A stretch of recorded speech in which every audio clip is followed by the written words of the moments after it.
بالله من الشيطان الرجيم. بسم الله الرحمن الرحيم. ووضع الكتاب فترى المجرمين مشفقين مما فيه ويقولون يا ويلتنا ما لهذا الكتاب لا يغادر صغيرة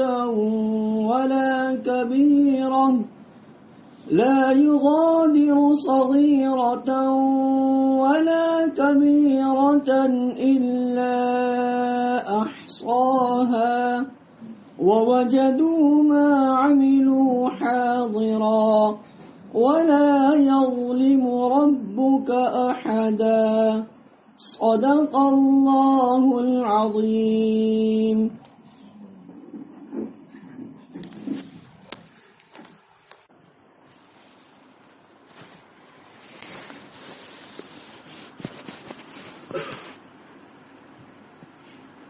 بسم الله الرحمن الرحيم. نحمده ونصلي على رسوله الكريم. اما بعد، جن آیات کی تلاوت کی گئی ہے اسی کے متعلق حضرت مولانا شاہ رسول اللہ صلی اللہ علیہ وسلم نے بیان کیا. ابھی ذہن میں آیا کہ اسی کو میں سناؤں. ظاہر ہے کہ یہ مجلس گویا کہ انہی کے نام پر ہو رہی ہے. ہم انہی کے پروردہ ہیں. جو کچھ پڑھا لکھا ہم نے انہی لکھا ہے. بس پر سے خاص بات یہ ہے کہ ہمارے یہ اکابر نئی ایجادات کو جلدی قبول نہیں کرتے. جب ان سے کہا جاتا تھا کہ ٹیپ ریکارڈ حاضر رکھیے، کیا ہمارے علوم کے حاملین صفحات قلوب ہیں، یہ اینٹ پتھر یہ لکڑی نہیں ہے، یہ کیا برداشت کریں. ڈالتے گئے. آخر میں بہت ہمارے ڈاکٹر سراج الدین صاحب نے سمجھایا کہ حضرت اس سے بہت نفع ہوگا، آپ کے علوم دور دور تک پہنچیں گے، لوگ مستفید ہوں گے، تب تیار ہوں گے. جو پہلے دن رکھا گیا ٹیپ ریکارڈ، اسی آیت کی تلاوت کی. عجیب حال میں تلاوت فرمایا. جو تلاوت کی عجیب حال میں تلاوت فرمایا اور بیان شروع فرمایا. 25 صفحے کا مضمون ہے. بیان کرتے ہی چلے گئے 2 دن میں. زیادہ ہے مولانا 25 کا 30-40 صفحے کا مضمون. اللہ کا شکر ہے مولانا، میں نے ہی ٹیپ تو ٹیپ ہوا تھا کہ ہم اس کے منتظم تھے. مدیر مان صاحب تھے. پھر ہم لوگوں نے اس کو صاف کیا، ٹیپ میں آیا اور صاف کر کے حضرت کو دیکھ رہا ہے. بہت پسند کیا. کبھی کبھی مجلس میں بیٹھتے تھے، کہتے قوم زمان وہی وہ مضمون لے آؤ، تو خود سناتے تھے مضمون کو. یہ نہیں کہ ہم لوگ سناتے، خود سناتے تھے مضمون کو. آج ایک بیگ مجھے یاد آ گیا کہ میں کیونکہ میں بھی سنا دوں کسی ذریعے. عنوان حضرت نے خود یہ قائم کیا، ایجادات کی حقیقت و حیثیت. ایجادات کی حقیقت و حیثیت. اللہ تعالیٰ ارشاد فرماتے ہیں وہ وضع الکتاب، یعنی کتاب رکھ دی جائے گی، اور مراد کتاب سے بندوں کا نام اعمال ہے. شرع بڑے بہت ہی حال میں اس کو سنایا، بہت ہی حال. اور کوئی سوچنا نہیں، بس بیان کرتے ہی چلے گئے. بہت لوگ تھے، علماء تو رہتے ہی تھے، بہت سے علماء بھی تھے. شخص در ہو گئے کہ حضرت کی ٹیپ ریکارڈ پر یہ تقریر. فرمایا اللہ تعالیٰ ارشاد فرماتے ہیں وہ وضع الکتاب، یعنی کتاب رکھ لی جائے گی، اور مراد کتاب سے بندوں کا نام اعمال ہے. اس لیے کہ سب کے نام اعمال لوگوں کے داہنے یا بائیں ہاتھوں میں دے دی جائے گی. اس لیے کہ سب کے نام اعمال لوگوں کے داہنے یا بائیں ہاتھوں میں رکھ دیے جائیں گے، یا میزان میں یا اللہ تعالیٰ کے سامنے رکھ دیے جائیں گے، ہاتھوں میں یا میزان میں یا اللہ تعالیٰ کے سامنے رکھ دیے جائیں گے۔ فَتَرَى الْمُجْرِمِينَ مُشْفِقِينَ مِمَّا فِيهِ، تو عام مجرموں کو دیکھیں گے جن کے نام اعمال بائیں ہاتھ میں دیے جائیں گے، اس میں جو کچھ گناہ لکھا ہوگا اس کو دیکھ کر خائف ہوں گے۔ نام اعمال اپنا تو کیا ہوا سامنے،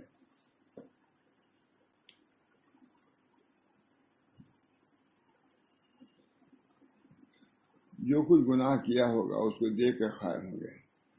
وَيَقُولُونَ يَا وَيْلَتَنَا مَا لِهَذَا الْكِتَابِ لَا يُغَادِرُ صَغِيرَةً وَلَا كَبِيرَةً إِلَّا أَحْصَاهَا، اور کہتے ہوں گے کہ ہائے ہماری ہلاکت، اور کہتے ہوں گے کہ ہائے ہماری ہلاکت، کہ اس کتاب کو کیا ہو گیا ہے، اس نے نہ کسی صغیرہ کو چھوڑا نہ کسی کبیرہ کو اپنے نام اعمال۔ کیا ہو گیا اس کو؟ جو کچھ ہم نے کیا ہمارے سامنے ہے۔ لا یغادر صغیرۃ ولا کبیرۃ الا احصاها، اور کہتے ہوں گے کہ ہائے ہماری ہلاکت کہ اس کتاب کو کیا ہو گیا ہے، اس نے نہ کسی صغیرہ کو چھوڑا اور نہ کسی کبیرہ کو، مگر یہ کہ اس کا احصاء و شمار کر لیا ہے۔ حضرت ابن عباس رضی اللہ تعالیٰ عنہ فرماتے ہیں کہ صغیرہ سے مراد تبسم ہے جو بے موقع ہو۔ یہ تفصیل دیکھیے، صغیرہ سے مراد وہ تبسم، وہ مسکرانا جو بے موقع ہو، مطلقاً نہیں۔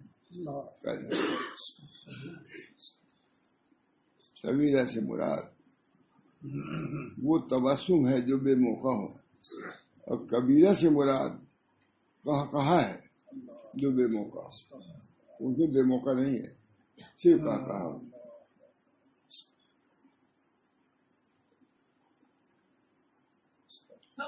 سعید ابن جبیر نے فرمایا کہ صغیرہ سے مراد لمس اور قبلہ میں چومنا والا ہے، اور کبیرہ سے زنا مراد ہے، اور یہ اعلیٰ سبیلی تمثیل بیان کیا گیا ہے، ورنہ اس کے علاوہ جتنے صغائر و کبائر ہیں سب اس سے مراد ہے۔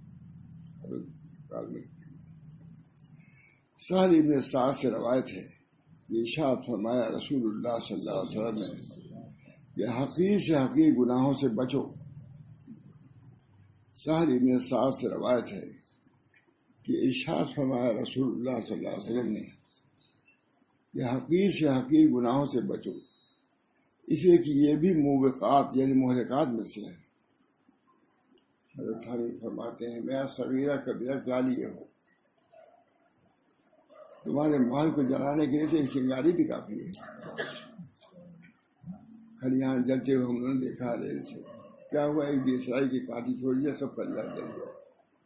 یہ حضرت تھانی فرماتے ہیں میں صغیرہ کو کیا لیے ہو، تمہارے محلات، تمہاری بلڈنگوں کو جلانے کے لیے ایک چنگاری بھی کافی ہے۔ اس وجہ سے اللہ اگر صغیرہ ہی کو پکڑ لے اور جہنم میں بھیج دے تو ان کو اختیار ہے، کچھ نہیں کر سکتا۔ بڑے حال سے سنایا حضرت، آج میں بھی پہلی مرتبہ سنایا، خیال بھی نہیں تھا، ابھی خیال ہوا، ابھی سنایا، آپ لوگ آنے کے بعد یہ اپنے لیے سنا رہا ہوں۔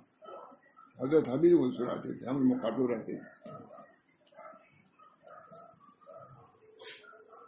سہل ابن سعد سے روایت ہے کہ ارشاد فرمایا رسول اللہ صلی اللہ علیہ وسلم نے کہ حقیر سے حقیر گناہوں سے بچو، اسے کہ یہ بھی موبقات یعنی مہلکات ہیں۔ اردو میں موبقات بھی ہے، مہلکات چار ہے، منجیات اور مہلکات، چار دوسرے ان میں سے ایک یہ بھی ہے۔ اس میں یہی بیان مہلکات اور مبقیات یعنی ہلاکت بیان کیا ہے۔ اور سعد ابن جرادہ روایت فرماتے ہیں کہ رسول اللہ صلی اللہ علیہ وسلم جب غزوہ حنین سے فارغ ہوئے تو ہم لوگ ایک چٹیر میدان میں نادر ہوئے، پر حضور صلی اللہ علیہ وسلم فرمایا ہر شخص جو کچھ پائے اس کو یہاں لاوے، یعنی غزوے کے بعد جو کچھ پائے غنیمت اس کے لاوے۔ ابھی تھوڑا ہی وقفہ ہوا تھا کہ ہم لوگوں نے ایک ذخیرہ جمع کر دیا ہے، تھوڑا جی کو پاس ذخیرہ جمع ہے تو آپ یعنی غنیمت کے مال، اس کے بعد سنیے ہر چیز یہ ہمارے بزرگان دین آخرت کو یاد دلاتے ہیں. نبی کا کام تذکیر ہے، یاد دلاتا ہے. خواب آ گیا، مال غنیمت آ گیا، کیا فرمایا؟ جب سب خوب جمع ہو گیا ڈھیر، ہم لوگ کو بھی یاد نہیں تھی، بچہ خود لکھا پڑھا، یہ روایت یاد ہی نہیں تھی کل سے مجھے بہت. جب حضور صلی اللہ علیہ وسلم فرمائے تم لوگ اس کو دیکھ رہے ہو کہ غزوے میں کتنا مال مل گیا ہے، اس لیے تم پر ضرور بھی جمع ہو رہے ہیں، اس کو خیال رکھو. گناہ بھی جمع ہو رہے ہیں، جیسے مال غنیمت جمع ہو رہے ہیں، ڈھیر کا ڈھیر ہو گیا، تمہارے گناہ بھی ایسی جمع ہو رہے ہیں. اپنی پی پی پہ کرو کیا کر رہے ہو. یہ حضرت کا خاص بیان ہے.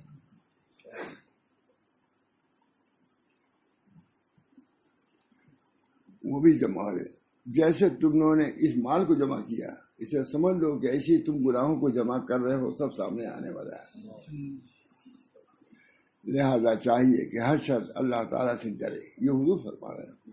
لہذا چاہیے کہ ہر شخص اللہ تعالیٰ سے ڈرے، نہ کوئی صغیرہ کا ارتکاب کرے نہ کبیرہ کا. حضور کے یہ بات، اس سے بڑھ کے بات ہو سکتا ہے؟ ہمارا یہ بات یہ نبوی بات ہے. الوعد النبوی یہ ایک کتاب ہے، بہت عمدہ کتاب، ہمارے حضرت سنایا کرتے عرب علی کی عبدالعزیز خوری کی طرف بہت عمدہ بات سناتے تھے. اسی کتابیں لے کے عربوں کی لے کے بیٹھتے تھے. کبھی ماں عبد اللہ بلیاوی ایک تھے، آئے میرے ساتھ اٹھو یہ سناؤ. وہ بڑے قابل آدمی تھے، عربی کے فرض سنانا شروع کر دیتے تھے. یہ سنانا پھر کا تجربہ کرنا بھی شروع کر دیتے. یہی دن رات یہی دھن تھی.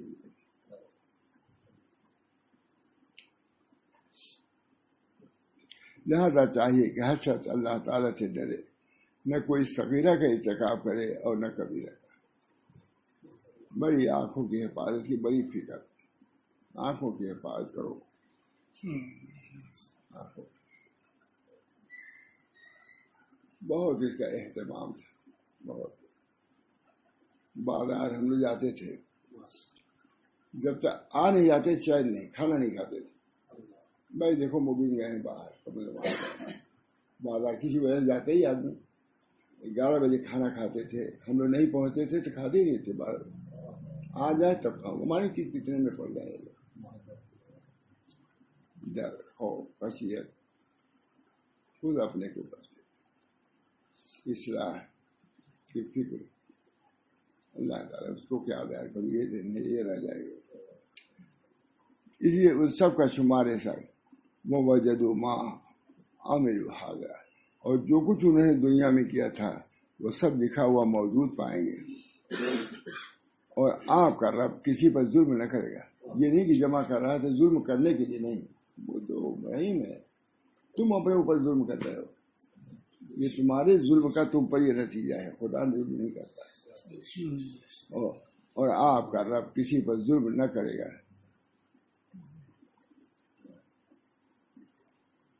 کہ بے کیا ہوا گناہ لکھ دے یہ ظلم ہے، یا نہیں گناہ لکھ دے یہ نہیں کرے گا اللہ. یا یہ کہ عمل کے مناسب جو سزا ہے اس پر زیادتی کرے یہ بھی نہیں کرے گا. یہ جو کیا نہیں اس کو لکھ دے ظلم میں یہ بھی نہیں کرے گا. اور جتنا کیا ہے اس سے زیادہ نہیں یہ بھی نہیں کرے گا اللہ.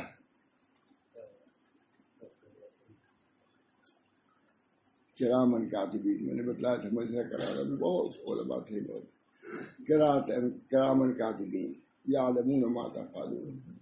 کہتے ہیں کہ مومنین کے لیے اخوف آیت یہ ہے، کرام ہر چیز لکھی جا رہی. کرامن کاتبین یعلمون ما تفعلون. بہت آدمی سے مجھا کرا رہا ہے. میں نے کہا کہ یہ سب اللہ کے یہاں لکھا جا رہا ہے، سب فرشتے لکھ رہے ہیں. کرامن کاتبین، یہ لکھنے والے کون ہیں؟ کرام ہیں، لیام نہیں ہے.